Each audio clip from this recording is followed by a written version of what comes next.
Jai Ma. So we continue with the series on Bhagavat Puran stories, Srimad Bhagavatam.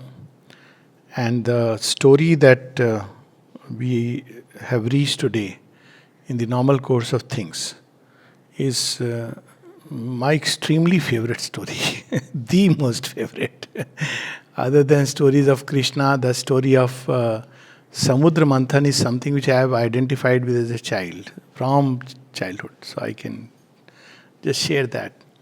It's a very beautiful story, well-known story, bit of a complex story if we don't understand the symbols behind it. But once we get to what the story is speaking about, then it's an extremely profound story of life and yoga. So let's come to the story. So the story goes this way that the gods in heaven, they become very proud. First lesson of life: don't be proud of what you have. It's a gift. So Indra and all the gods are very proud, and just then Durvasa Rishi lands up.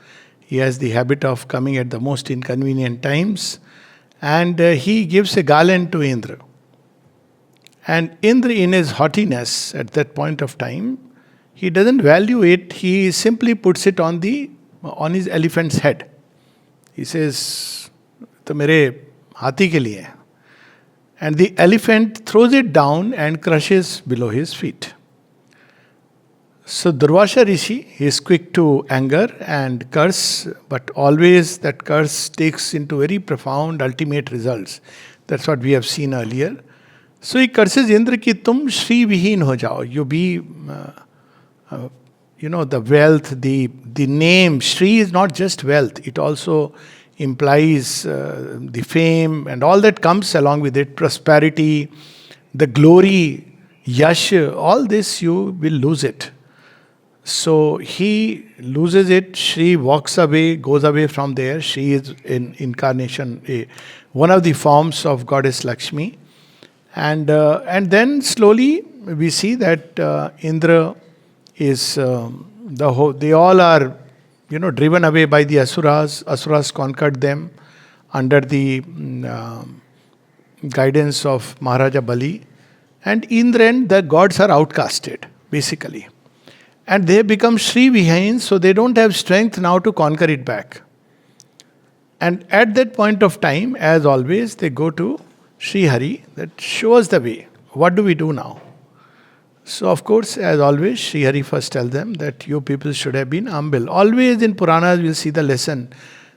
Pride opens the door to all kinds of fall, and humility opens the path. Always we see this. So, he first tells them that, well, you people became proud, so you have suffered. Nevertheless, now is the time you should get back, and some good should come out of it. Because always when you go through a difficult phase, maybe a fall even, but if you take it rightly, then some greater good comes out of it. So he says, now I have another plan for you before you go to the kingdom, because again you will fight, death, all this will take place. So you first make a sandhi, truce with the asuras. He says, is it? He says, yes, because my plan is now to churn the ocean for nectar of immortality. If this nectar comes and you take it, then you will never be defeated by the asuras. So I am giving you a permanent solution. So he says, okay, but what about the asuras? They will also want, they have a part. He says, yes, they can also want. So you trust me. That's all he says, you trust me. Leave it to me to handle. Because he knows what the asuras want. So anyways, so then they agree, they make friends with the asuras and say, let's first participate in this great venture. All this is happening before actually the earth is formed. This is before pre-human, in another plane of consciousness. We should be very clear. Though this story gets reflected on human plane from time to time. So they decide we will churn the ocean, and we know which ocean? Shir Shagar. Shir literally it's the ocean of milk. Milk is knowledge, and the symbol is very obvious. Through the power of knowledge, many things are going to emerge. So to churn the ocean, they need something like a mathani. How do they churn? So the Mandar Parvat or Meru, that becomes the like the rod.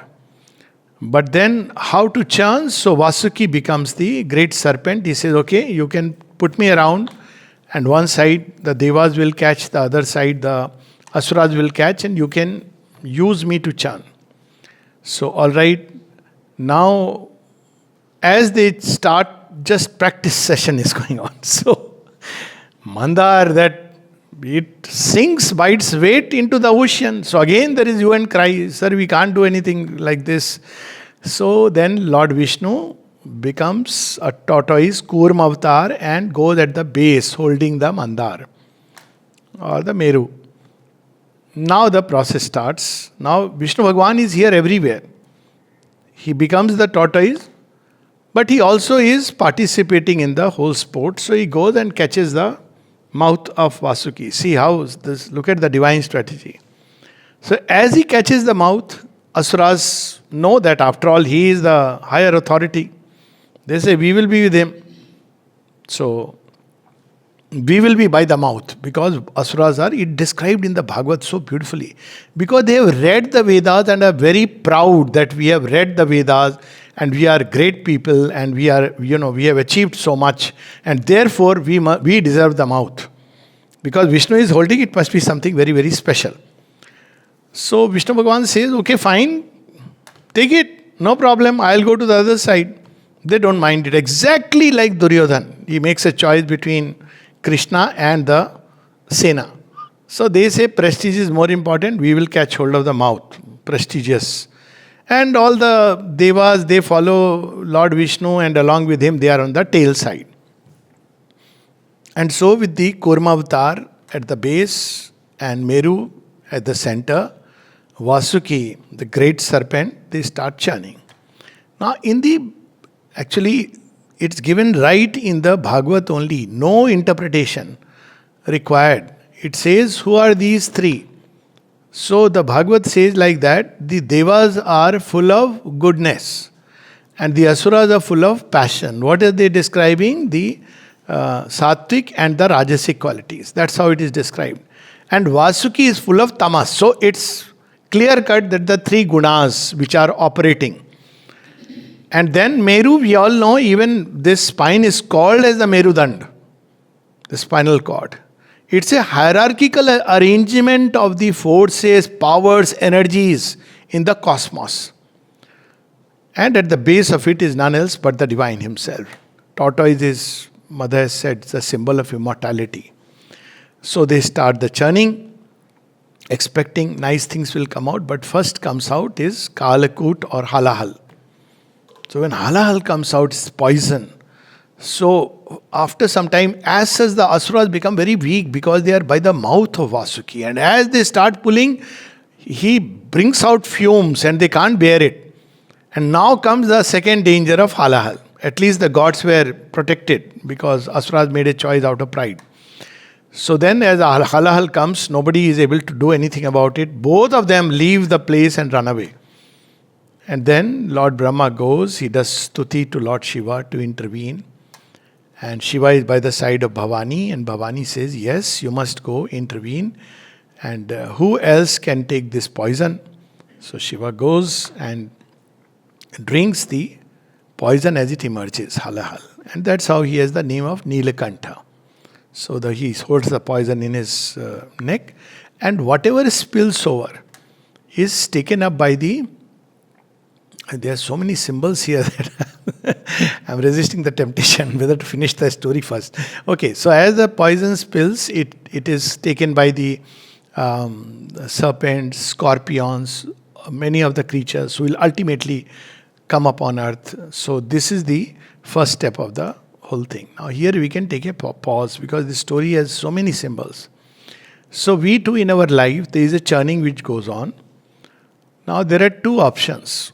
This is from Sri Aurobindo straight in the synthesis of yoga. He says in ordinary life, you get happiness first. You feel very happy. Poison comes later. He says the poison draught which is lying at the bottom of the cup. You are enjoying and then you get the poison at the bottom. In the life of yoga, I'm sure many will relate with it. Poison comes first. If you can bear it, then you become an adhikari for immortality. This is the basic thing about yoga. And this is the whole process of yoga. The spinal column and all around, all the three forces of Prakriti, Trigunatmak Prakriti, that is engaged in churning, the godlike qualities, the asura-like qualities, both are required. That's why Sri Aurobindo writes in Durga's throat, Dema, the intelligence and character of the gods, the strength and industry of the titans. Both are required. If you want to really bring out immortality, immortality is not for the weak. People who cannot take the challenges of life, Sri Aurobindo says, are not adhikari even for the life of yoga. You have to go through the challenges of life. So now the first challenge is when Kalakut comes, it's threatening. So first step is you drink the bitter cup. If you drink the bitter cup, then you are ready for the immortality. And this comes in many, many stories. So Shiva drinks on behalf of the whole creation, saves the creation. That's why he is Nilakant. And there are beings upon earth. Why this is described? The snakes and all these people drink it. Now, at one place, Sri Aurobindo says in one of his aphorisms, see, so many secrets he lets out simply. Admire also the Titan. Why? He has chosen to drink the bitter poison.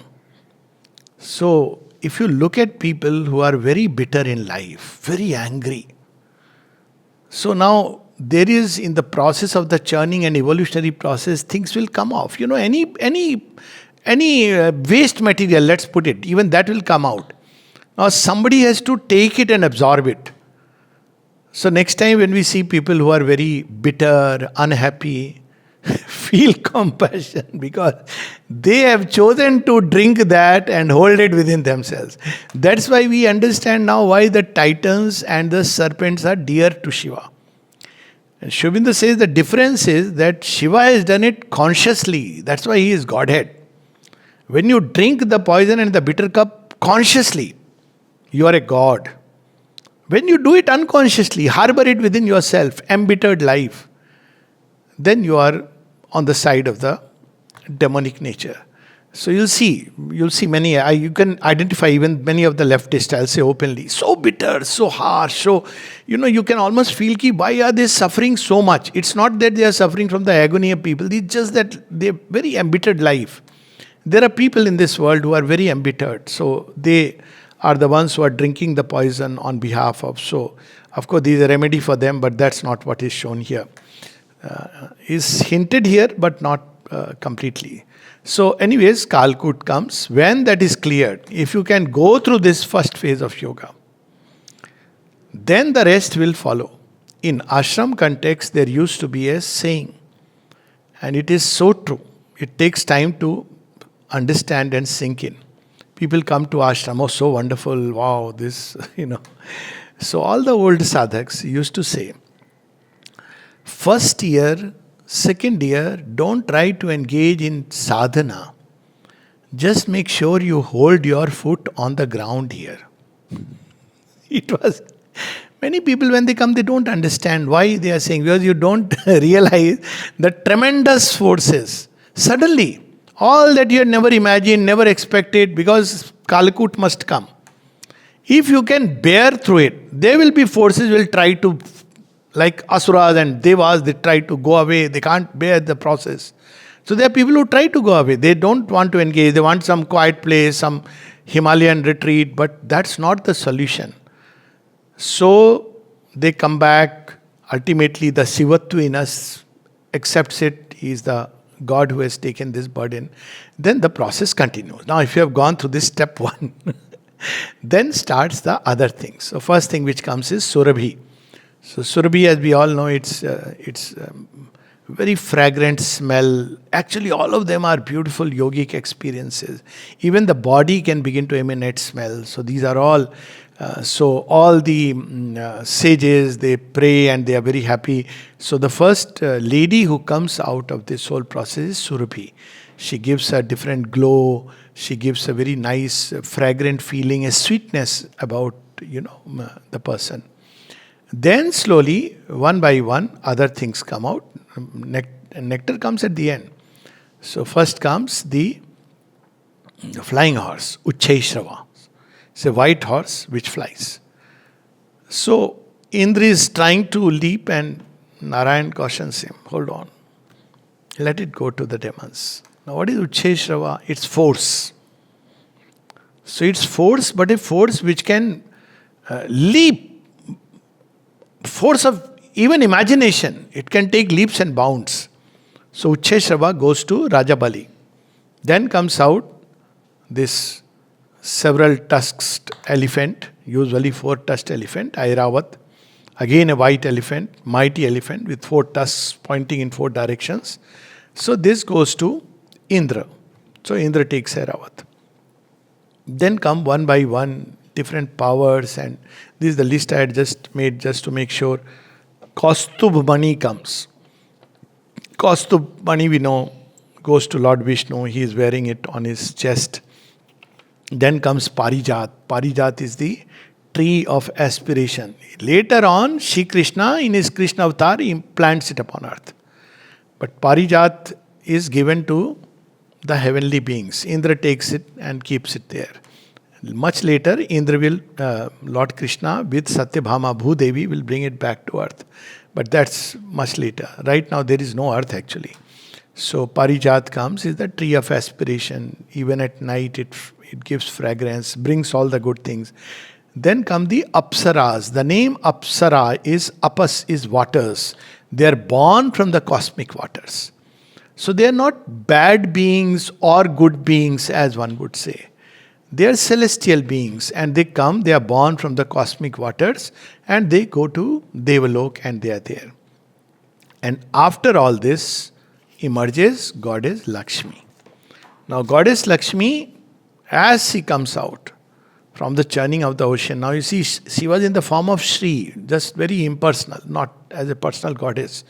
Now she is emerging, and as she emerges, she is the goddess of fortune. Not just wealth, she is the goddess of fortune, of beauty. Where does she go? She sees whether there is a harmony of things or not. And I have seen actually in life of people, wherever there is disharmony, somehow, जिसको बोलते हैं ना कलह क्लेश, things begin to go away. They will be spent in some useless things. So she goes looking, who will be the one where I should go. Naturally, the asuras are vying her, the gods are vying her, all the denizens, they all want her. But she sees that none of them is harmonious. How she sees something or the other is missing. There is something which is not quite in tune with the rest of their nature. Everybody sees some good quality, including the asuras and the devas, but something is missing. So after going all around, she goes and surrenders herself to Lord Vishnu's feet. And just to clarify a misconception, because many people think that place of Lakshmi is in Lord Vishnu's feet. No, it's a symbol of surrender. The place of Lakshmi is in Lord Vishnu's heart. That's where she goes and resides. And it's further clarified in the story of Bhrigu, who comes, and when he hits Lord Vishnu in the heart, that's a different story, we'll not take it up today. Then Shri Lakshmi leaves and goes away. In fact, he is to come down on earth as the great Padmanabh avatar, and or one of the avatars of Vishnu, Ansha avatars on earth, because she is beauty and harmony personified. Wherever there is any crudeness, wherever there is any vulgarity, whether of speech or actions or thought, she will not reside. So Lord Vishnu is personification of supreme harmony. He is the great preserver. So how does he preserve? A preserver is a very difficult task, preserver. He has to keep everything in its right place. That's why we have Sat, Rit, both words together. Sat is the stable basis of creation. Rit is the harmonious ordering of things in the creation. Everything must have its own place. And this is something which we learn from childhood as we grow up. I didn't know that we learn from childhood until one of my travels in US, one of my room sharing speaker, he came and he took out shoes from his suitcase and put it on his bed. And first time I said, what is this I am seeing? I am trying to intellectually understand. I said, why am I responding like this? Okay, cool. I mean, what does it matter? Intellectual mind. But but I have not grown up like that. Nobody keeps shoe on the, we keep shoes below on the, in any Almirah you will keep it down below. So if you see the typical arrangement of Almirah, books are on top, and then you have dresses, then you have the shoes. Literally you are reconstructing the Rith, order of the universe. So shoes belong to the feet and they should be where the feet is. So this was something which you learn. But when you keep the shoes on head, it's not a good thing. I mean, unless you keep the master's shoe, like Amir Khusro did. But otherwise, keeping the shoe on head is a sign that basically, कहते हैं ना, मियाँ की जूती, मियाँ के sir. It's not a very healthy thing. So, basically, Rit Chit. So, Lord Vishnu harmonizes everything. That's how he preserves. His preserving is, see, every moment Brahma is engaged in creating new things. So, is to make sure whatever is disturbing the balance must go out of creation, and whatever is there must be in its right place. To keep things in order and harmony is the very task he has undertaken. And therefore, Goddess Lakshmi is by his side. So, Lakshmi Devi goes to him. Now, Devas are accepting all this because they have surrendered to Lord Vishnu, and they accept whatever you decide is fine with us. I am using the word Vishnu and term and Shri Hari as synonymous. There are slight differences, but we need not go into that. Just as between Lakshmi and Mahalakshmi, there are slight differences. So, after Goddess Lakshmi, now they are waiting, but meanwhile there is a problem. The Asuras are filled with lust looking at Lakshmi ji. Now what to do? This is not the way you should approach a goddess. So what Lord Vishnu does, he says continue the churning, and out of churning comes Varuni. Varuni and Varuna are very interesting characters in Indian mythology. They have been regarded as on both sides. Basically a god. But at the same time they have qualities also of the Titans. So Varuni is actually the goddess of intoxication. So she means two things. One is ordinarily Madira. So intoxication. Why? Because you will forget, you will be happy with that. You will forget that basically you were eyeing on Lakshmi, the goddess of fortune. So that is one intoxication. But there is another intoxication also. It is the intoxication of the joy which one gets. You see, if you read about Goddess Mahalakshmi in Sri Aurobindo's writing, what does he say? Intoxicating spell. Her charm is intoxicating. So there is something of that which goes, and they are intoxicated. Intoxication in its highest sense is soma, delight, where she presses her feet, course miraculous streams of an entrancing ananda.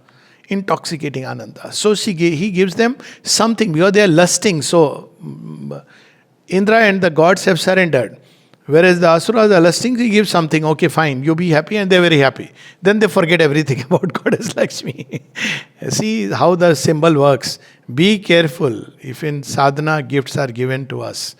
All these capacities, Uchchai Shrava, Airavata, stay on the goal. They will come. Receive them with gratitude. But don't get intoxicated. Don't start thinking, oh, I have these things, I have that thing. So, Devas stay quiet. Asuras are very happy, but they say, okay, where is the Amrit now? So, after this, they both start continuing. And as they continue, emerges Dhanvantri. Dhanvantri is again regarded as an avatar of Vishnu. So, you will see many aspects of Vishnu. Even above, Vishnu is standing, pouring water like rain because they are all perspiring, and Vishnu is below. Vishnu is on the side of the gods. He is also joining in pulling from the tail side, and Vishnu is also emerging as Dhanvantri. But there is one more form of Vishnu which is to come. So when Dhanvantri comes, he is holding the nectar in his hand, pot of nectar. Asuras, see, this is what happens with a man of ambition. They should wait, be surrendered, but they cannot. The moment they see that here is the Amrit, they jump. And they jump and snatch the nectar bowl, and they begin to move. Now, between them, there is a fight. Who will have the nectar? This is the, you see, the sign of asuras. I often say, look at sometimes some of the Islamic friends, they say, we believe in brotherhood. I said, yes, except that you fight among yourself. All the sects, they will fight. And fight very badly, terribly. Who will have the larger share? So that Amrit comes and they start fighting. So when they are fighting, we know what happens. Some of the drops spill on earth. That's where we have the area which is called as Prayag, where the three rivers meet. Nectar of immortality. Again a symbol. This is not in the story, but the three rivers are Ganga, Yamuna and Saraswati. Saraswati is the lost river. See Shushmana, Ida, Pingla. So where the three meet, that's the place. If the three can be harmonized together, you have the immortality. Similarly, if Sattva, Rajas and Tamas can be in perfect harmony, then there is immortality. So there are few drops which spill into creation and they are held. So in Indian thought, we have these stories which are symbolizing deep truths. There are people who are preserving the story and there are others who are living it, understanding the deeper truth. That's why Kabir in one of his bhajans that they were hearing, very interestingly, he will says, I'll not Ganga na jaun, main Yamuna na jaun. He doesn't say Saraswati. I don't want to go to Ganga, I don't want to go to Yamuna. But he doesn't mention Saraswati. So these three, when they meet, all the three are in perfect balance, the three nadis. She is the lost river. People don't live by that. They live by these two nerves. Sympathetic and parasympathetic, you want to put it, in physical system. But they are about the subtle body where the three meet. That's where the immortality drops can be found. For humans. Meanwhile, humans have come much later. The gods are now struggling. They are what to do now. So now comes another avatar of Vishnu. In this you will see five total forms or aspects of Lord Vishnu. And he assumes the most enchanting form ever in creation. And he is called as Mohini. I remember, I'll come to this little story later, how symbolic it is. So Mohini is all that can be pleasing to you in the world, all that is wonderful in the world, all that you will ever desire in the world. That is Mohini. Now, you see, just because I mentioned Islam, I must say that this is not what original Islam was. There is a Sufi aspect in Islam, and that is true mysticism. Sufis believe that at every level, as you develop or progress in your journey, you are given a choice, and their choice is very interesting. Deen or dunya. You want the world, you want God, deen, or you want the world. You have to choose deen, then you carry on. That's how they use the word deen ka iman. Of course, we have a still master stroke story, since we are talking about the choices. We have Yagyavalk. So Yagyavalk goes to King Janak's court, and King Janak again tells him, I have 1,000 cows tipped with gold horns, and whoever wins the debate, whoever is the most learned in the knowledge of the Vedas, he will take the 1,000 cows.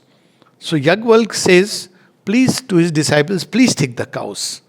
And all of them say, do you think you are the wisest? He says, no, I didn't say that. But I need the cows. Look at, I need it for my ashram. So there are three kinds of thought. One is that you have to reject one for the other. And the other is you are only wanting the worldly joys and therefore you lose on the greater truth. Third is you have both, but you know what is each one's place. So in this story we have that the asuras are, the moment they see Mohini, they say, oh, forget about Amrit, can be later on. So Mohini tells them, they are fighting with please give the kumbhak to me. They say, okay. Will you listen? This is all there in the scripture. I am not adding a word, because people often say Vishnu did it cheating. He didn't cheat. He tells them terms and conditions. He says what? He says, I will decide, I will be the judge. Whomever I give, whomever I don't give. They say, okay. You will not call me a cheat if I decide to do whatever I wish to. Okay. इसको बोलते हैं मति भ्रष्ट होना, बुद्धि भ्रष्ट. They say, okay, whatever you decide, we will accept it. No problem, no issues with that. So he says, okay, now I'll start distributing. All the asuras sit on one side, all the gods sit on the other side. So as he goes, all the asuras are eyeing on whom? Not the Amrit. They have forgotten. Now the Vishnu Mohini. So what is she doing? She is doing a trick. She has two jars, one on each side. In one there is Amrit, in the other there is plain water. So as she goes to the Asura, she gives them water and they are very happy. They have accepted. Whatever you give is for us. Ultimate. Now you see how tricky it can be. That is what we were really wanting. So he gives to them, all of them, water. And they are seeing, actually the scripture describes, they are seeing that he is not giving anything from the real kumbhak. But they are so enamored, so enchanted, so intoxicated that they don't care. At that point of time, all that they want is the charm of Mohini. And except for one asura, Rahu. So Rahu realizes this is a trick. So he switches to the side of the gods. So after completing the asuras, Sri Hari, Narayan, Lord Vishnu starts from the other side. So he gives to Rahu.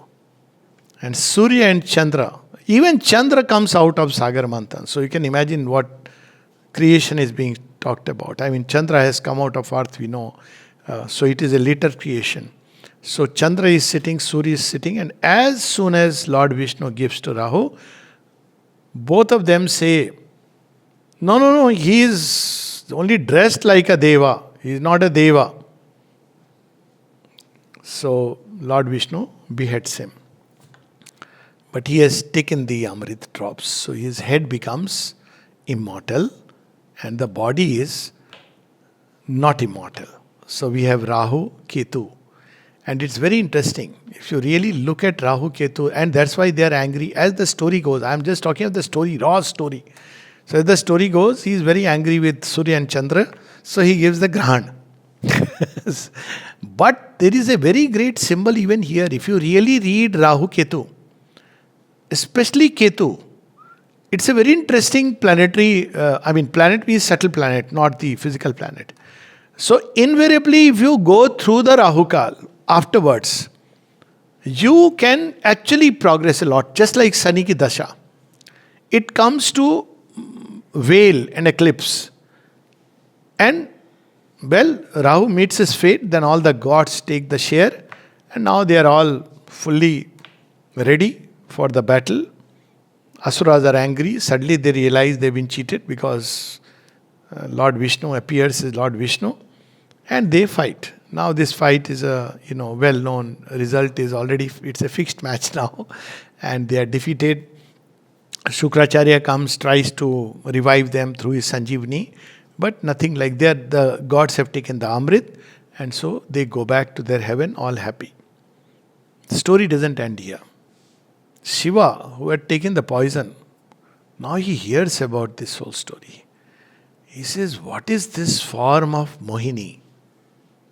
I must myself go and experience. There are two stories of Shiva with Mohini.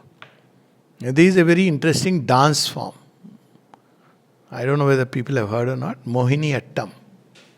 So I'll say both the stories. So the first story is, see how it's all described. If you look at it, it may look very complex and very difficult to grasp. So Shiva goes, I want to see that form of Mohini. So Vishnu assumes the form of Mohini. As he assumes the form of Mohini, Shiva cannot resist. Shiva embraces her. And she escapes.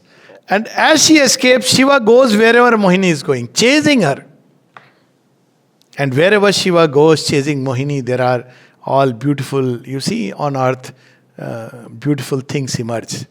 Shiva and Mohini. And afterwards, suddenly after some time, he realizes, what am I doing? This is the Maya of Vishnu who can even intoxicate me. So he comes back after some time. And he says, this is your Maya? I mean, this is tremendous. He says, yes, yes, but you have been able to manage. The story goes into graphic details that he releases his energy, his fluids, and that's how some of these lakes form. It's a long story. And there is another story of Shiva and Mohini. That's why the two, as Harihar, are worshipped in some other places. And the other story which is connected, once more he assumes the Mohini form. And that's when there is an Asura who prays to Shiva, and Shiva, as he is called Ashutosh, he says, I have to every day get wood for you from the forest. It's quite a tedious task, and then I have to burn it. So you give me a boon that whatever I put my hand on will get burnt. So when it gets burnt, I can easily bring the ash for you. Because you want ash, so it's an easy way. Shiva says, so be it. Now the Asura in him comes out. He says, why not burn Shiva himself? Because then I'll marry Parvati. He's eyeing Parvati. He says, I've got a boon. So he starts running after Shiva with his hand to burn him down. Now Shiva is running, he is trapped by his own boon. And again he prays, who will come for help? Lord Vishnu. Lord Vishnu assumes the form of Mohini. Who can resist Mohini? So now he dances, Bhasmasur, as the name of the demon. He says, forget Shiva, forget Parvati. You are the most enchanting. He says, okay, but you have to dance with me. If you can prove yourself in dancing, keep my steps, then I'll marry you. He says, okay. She dances and dances. And then suddenly in the middle of the dance, he places her hand over her own head. So the idiot places his own hand over his own head. He is burned down. So that's the end of Bhasmasur. And that's when again Shiva sees Mohini and again he is entranced. It's an amazing story. That Lord Vishnu's Maya is not easy. You can't, Sri Aurobindo has used the word. In fact, it is Maya Duratya. And Sri Aurobindo at one place says in Yoga and its object toward the end, you cannot slay Maya. You can slay Moha. You cannot slay Maya. Because it is the Maya of the Lord. It's the Maya of the Lord. You cannot, it'll entrance whoever is there. And Lord Vishnu knows when to use it. How to use it? It serves a purpose. So now what purpose does it serves? Again Shiva, he releases his energy. It's Shiva's energy. After seeing Mohini, he has, and that energy goes, is carried by Pavan Dev. And where does it go? Pavan Dev carries and implants it in the womb of Anjana. Now you see how it all comes. Shankar, Suvan, Keshari Nandan, Pavanaputra, all these, Hanuman. So he is an Ansh of Shiva. He is also Putra of Pavan because Pavan carries that energy of Shiva. And Kesari Nandan implants it in Kesari. So something beautiful comes out ultimately. And this is how Lord Vishnu's ways are. It's difficult to understand at that point of time. Why he is doing, why am I feeling Brahmit? But even there, Sri Aurobindo in fact speaks of it I'm just talking of Lord Vishnu's Mohini Maya. So there is a very interesting Sri Aurobindo's commentary on the Gita in Bangla, in Bangla Rachna. So we all know Arjun asks questions. He's suddenly overcome with lot of attachment towards his own people. He cannot slay them. They are his own. So Sri Aurobindo, first time and the only place where I have found, Sri Aurobindo says that because Arjun was going through this, why Arjun went through this dilemma? Because Shri Krishna knew that as the battle continues, his heart is going to be overcome at some point because he's a soft-hearted person, very tender by nature. So what does he do? He spreads his Vaishnavi Maya on Arjun. It's all described in Vaishnav Tantra. If you really read Vaishnav Tantra, you will see Tantra has these three aspects: Shaiva Tantra and Vaishnav Tantra and Shakti Tantra. So he is overcome with this, feeling of tenderness, attachment, affection. He says, I'll take sannyas. He is overcome with Vaishnavi Maya. And then after the Vaishnavi Maya brings out in him all these softer shades, then Shri Krishna chastises him and says, look here, don't forget what are you here for. Fight the great battle. So this is the whole story just as a story. Very clearly it's symbol of the yoga. We all are claimants of the nectar of immortality, whose seat is deep within us. But it's not as simple as simply doing some mantra japa and finding it. We can do mantra for a long time. That's okay, nothing wrong. It has its own plus benefits. But to become a claimant of immortality, you have to go through that process of challenge. And Sri Aurobindo speaks of it in Law of the Way. He says, hell will vomit its hordes. Heaven will lure thee. And you will think that the Divine Mother is with you, but you may go through phases when you feel that as if she also turned her face away. See, she doesn't turn her face away, but you will go through that phase, because at the end he describes, nay, is then immortality a thing for the weakling? A crown to be given away without any effort? So this is the effort which goes on. All these gunas which are engaged in various kinds of activities have to be focused on one thing. Or with all the strength, all the knowledge, whatever is there within us, we have to churn. Churning is, we can do it through the Naam, we can do it through meditation. Why it is called churning? Because the whole nature is now beginning to move in the direction of the nectar that it seeks, or the Godhead that it seeks.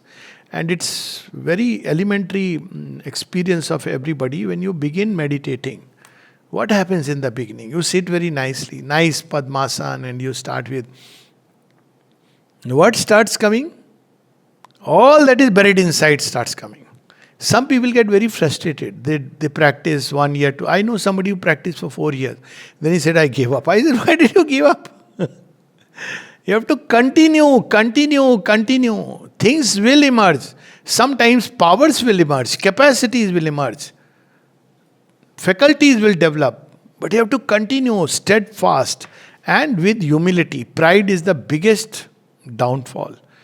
Repeatedly, asuras, they start with pride, they are taken away with pride, they are overcome with attachment, with delusions, with false prize that comes. So even in yoga, so the whole concentration should be on union with the divine ultimately. Nothing less than that. Nothing short of that. Everything else is there. It will come. Receive it as a gift. Don't feel puffed up that, oh, I am somebody or someone. It's a gift. Keep it as a gift, use it for the Lord's service. But keep the eyes focused, because immortality only comes when we are one with the immortal. Who is the immortal one? Whom nothing can degenerate, nothing can destroy, nothing can, is the Lord. Or his ans in us is the psychic being. That's how the mother describes. So this is a process in which various energies, powers will emerge. We keep them, then we go. Then will come a time. And it's known in several scriptures. One of them I remember of a actual yogi. So he, toward the end of his life, told his disciples, I made a mistake. He is very famous, so I won't take his name. And I know from some of his direct disciples. So he says that my guru once asked me, do you want yash or do you want moksha? He said, yash. But because you have striven for something, you are an exalted person. There is a whole saying with Sri Ramakrishna Paramahansa and some of these mystics say, there are people who get a lot of yash in their life. Some of the cricketers, some of these, they are fallen yogis. This is one of the ways it is explained. I am not saying that they are all of them are yogis. But if you fall, still because you have done something, you get something. You don't get the ultimate nectar, and one day you will realize that all this counts for nothing. But they get yash. There is a life in which they get yash. But obviously this yash will become sheena. It cannot last. That's what the Gita says. Even if you get the Swarg Bhog, it will not last. You have to be a claimant for immortality. So immortality, you have to strive. The Kalkut wish will come. All the bitterness, from where it will come from your environment, from people around you, from within you. And many people, they know it very well, as I was saying, in the ashram context also, and they have gone through. That's why later on they can laugh. This is the story of Nishikant, the great poet. So he had almost every kind of illness in his body. And Sri Aurobindo had told him, if you come here, you may fall prey to different kinds of illnesses because your body is not strong, it cannot bear the impact. But if you go outside, you will get prasiddhi. This is exactly what Sri Aurobindo told him. He was a well-known poet in Shanti Niketan and he was going to on that path. He said, why don't you go, you will get a lot of prasiddhi. You'll become very famous as a poet. If you come here, there is a chance that your body will develop all kinds of problems. So Nishikanto chose Mahakali's child, what does it matter? So later on, it's true that he went through all kinds of problems. But then after some time, initially it's very difficult to go through. Later on, if somebody came and told him, I am having a lot of pain in my knees and I have got some little problem in the hand, and he will say, look at him. He is crying like a sissy baby. I am a whole hospital inside me. 70 kinds of diseases I have. He used to take great pride in this. And how? Because they have all gone through this phase. Amrita, when he had heart attack, somebody said, what happened, Amrit? Oh, he said, no, my sweetheart is giving me some trouble. Because you have gone through that phase. Then you can laugh over it. But if you have not gone through it, so basically if one wants to take up yoga, I'm talking of serious yoga, not like yoga for a healthy heart and things, stuff like that. That's okay. One can do all that. But the genuine yoga as it has been preached from ancient time, one should be ready for the Kalkut and Halahal. Sri Aurobindo says the forces of the world will revolt against you. Because as long as, and I give this example, if you are living in a country which is governed by ISIS, you are following the rules of the game. Like we are seeing in modern Iran, all the women standing with jhanda and all that. They don't mind. Fine, good. The day you revolt, you will be so badly mistreated. So the world is like that, full of this Kalkut. As long as you are also drinking little Kalkut, little intoxication, little bit hari, they are fine. The day you try, and Sri Aurobindo puts it very humorously in a letter, he says, we have in India people who revere the sannyasi till someone in their own house does not want to take sannyas. The moment you want to take sannyas, he points out the hypocrisy and double standards even. They will revere a sannyasi. But the moment somebody in your own house, he's talking about true sannyasi, not Gerva Vastra. The moment somebody says, I want to lead a spiritual life, see the halabalu that is raised. So, I know there are some people who have booked bhogis, everybody at some level. But all of us go through it. I mean, very frankly, when I said I want to quit service and I want to join the ashram, there is that little bit, why, what is there? You can do the yoga anywhere, sadhana anywhere. Everyone they tried to convince that, he can do sadhana anywhere. And only fellow who stood by me was my son. He said, no, Dad. And that was because of the modern thing. He said, Dad, you should do what you feel right. I said, thank you. Everything else will be taken care of. And then you take that choice. It's a leap. Then the divine takes care. But that first leap, that's why it's called a leap of faith. Because you don't know where you will land up. Mother speaks of that you don't know where you will land up. You are holding on just by the rope of faith. So this is how in every yoga Kalkut comes. And it only indicates that you have a possibility. Basically. It doesn't come to anyone. And if you remember the Lord, He will take care of it. But Kalkut is not the only thing. When you then proceed on yoga, Mohini will come. All the riches, all the post, and all the. Sometimes it may be even in an organization, some post or something, some big thing. This also here, very subtly it is done. When Nirodha came, he is a doctor in the, you know, British medical school, from the British medical school. So he was given a work in that timber go down. Now imagine, he doesn't speak like that, but imagine doctor from England is given a task in timber go down. So he writes a letter, sir, what is the usefulness of my this capacities and all that. To the Lord said, Sri Aurobindo said, no, you are doing a good work. You have saved it from the devil. Because he writes like that, why the devil am I put here? He says, no, you have saved it because you are very honest. Now he is using all that. Then he becomes a doctor for some time. But what is the final thing? After all this obedience, he becomes the scribe of the Lord who wrote Savitri. This is the process. So in the beginning, it will be like that. That you are this is called testing. That whether you are proud or you are humble, you have to practice humility. Mother says if you don't have humility, the hostile forces are eyeing. That's how they attack the asura, they become Brahmit, and they forget the real goal for which they have done all this. And now people may say, was Vishnu cheating? No, he was not cheating. This is a test everybody has to go through. That test was also for the gods. It was equally for the gods. But the gods were very clear that time that we want nothing but the nectar. So this is the story of Sagar Manthan. It happens in the world, it happens at a national level, it happens in the individual. At the world also level, there are moments when the worst poison comes out. You see what happened in India just immediately after independence. It was nothing less than Halahal. The kind of massacre that took place, the kind of poverty, famine.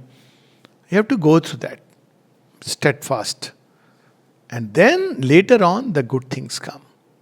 And it's a reminder to our present generation that those who want quick money, easy success, be careful.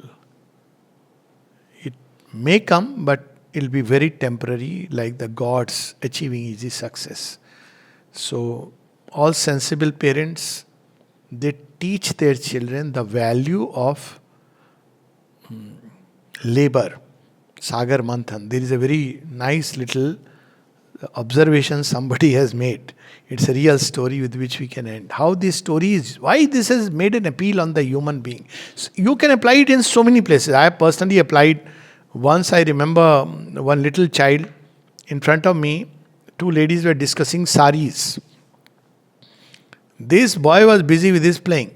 He was getting disturbed or whatever. Suddenly he turns toward them and both were into some kind of yoga, and he tells to one of them, Nani, Mohini chahiye ki Amrit? He had heard the story of Amrit and Mohini.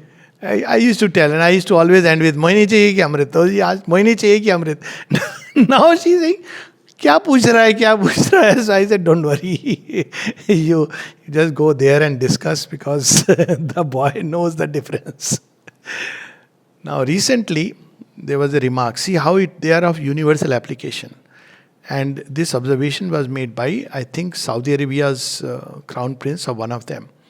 Not the crown prince, but one of the main. Somebody took his interview. He said, how do you foresee the future of your nation? What he said is amazing. He said, my parents and grandparents came in on camel. We are moving in luxury cars and luxury jets.